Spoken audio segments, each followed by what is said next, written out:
Hey everybody, my name is Clifford Stummy. I'm the pop song professor, lyric theorists. Welcome back. Everybody else, welcome to my channel. Today we are talking about a song's meaning, and that's basically what we do every day. Today we're talking about Till Dawn, or Here Comes the Sun by The Weeknd. We're just going to refer to it as Till Dawn. This song was requested by Carlos Sanchez and rescored in comments from one of the previous Weeknd videos that I've made. Basically, every Wednesday I make a video explaining The Weeknd. So stick around for that. Come back every Wednesday. I'll have another one for you, and comment your favorite song by The Weeknd down in the comments, and go and like other people who agree with you. The highest upvoted one usually gets explained, and it's a lot of fun. So comment.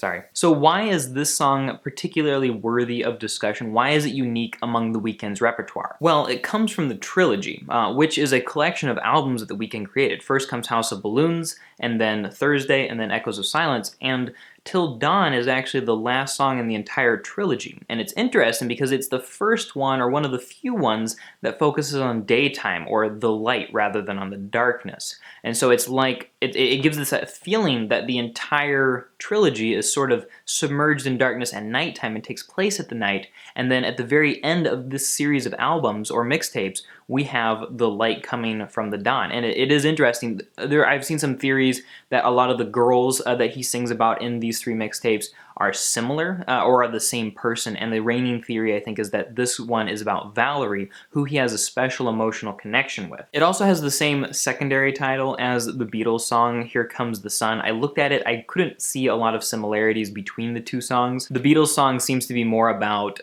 here comes the sun, life is gonna get better. It's an ode to happier future times. Whereas the Weeknd song ends in kind of this doubt and a little bit of a dark place, despite the dawn coming. And surprise, surprise, the Weeknd song ends in a dark place.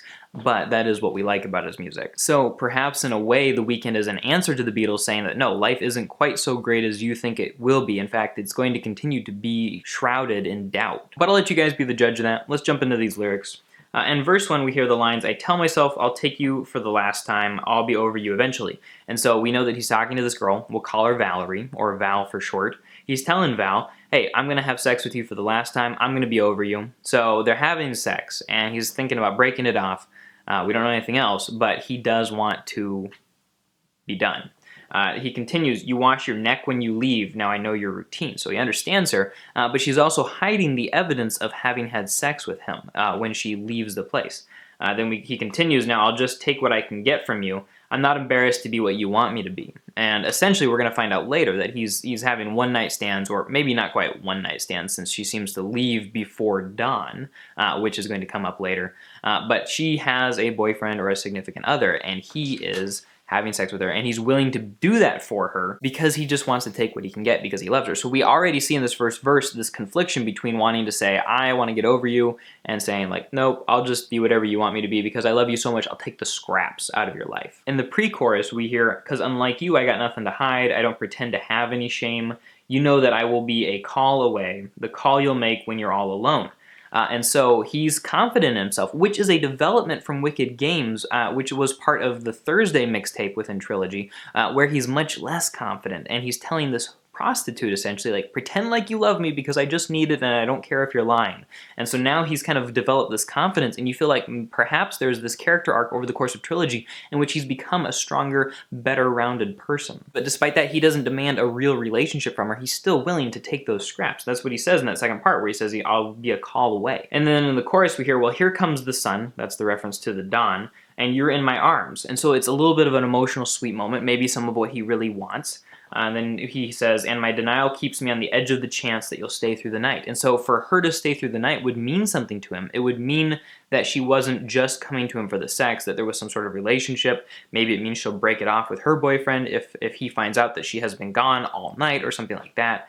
And so the sun is coming, and I don't know what time of night this would be. I would theorize something like a couple of hours before dawn, or maybe he can just barely see it or something like that. It just is starting to get lighter, but he's hoping that she'll stick around. And this is also something that changes later in The Hills on Beauty Behind the Madness several years later, when he essentially asks to be touched and not felt. He doesn't want that emotional connection, he just wants to have sex. And so maybe the theory is that Val turned him down, he went sour, and now he is who he becomes in Beauty Behind the Madness, where he has a stronger relationship with crack than he has with a woman that he's having sex with, that he's having an affair with. Verse 2, he's mostly just talking about how he's willing to have sex and tells her not to worry, we'll just have fun. There's no pressure on you. But he can see the cracks in her relationship with this other guy. He says, I can tell that you've been yelling at him all night long. So he's holding out hope, perhaps. And then we jump into the bridge where we see this routine that she's developed. He says, you're gonna hate him, then you'll want me, then you'll miss him, then you'll hate me.